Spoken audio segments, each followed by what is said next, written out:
গুৰুজনৰ কবিতা বাস্তৱ। আপুনি সাৰে আছেনে? মই জাগি আছো বাস্তৱ পৃথিৱীৰ বাবে।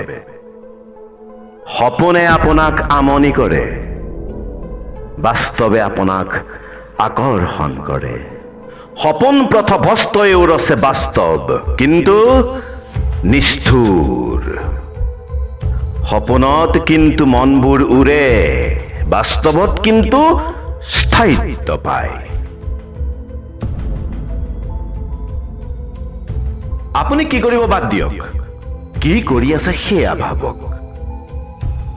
আপুনি জীয়াই থাকি কি কৰিছে সেয়া বাদ দিয়ক, বৰ্তমান আপোনাৰ প্ৰয়োজন ক'ত সেয়া ভাবক।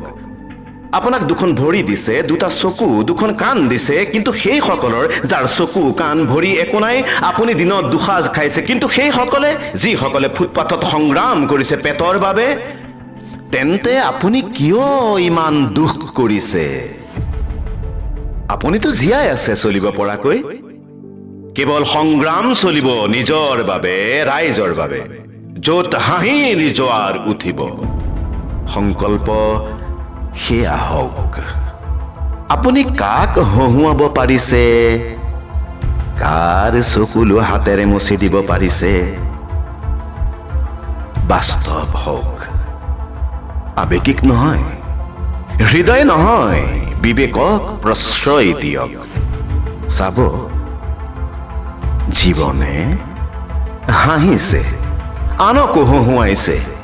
আপোনাৰ দুখত কোন দুখী হৈছে বাদ দিয়ক, আপোনাৰ বাবে কোনে হাঁহিছে সেয়া ভাবক। কাৰণ আপুনি মানুহ, হুঁচ থকা প্ৰকৃত মানুহ।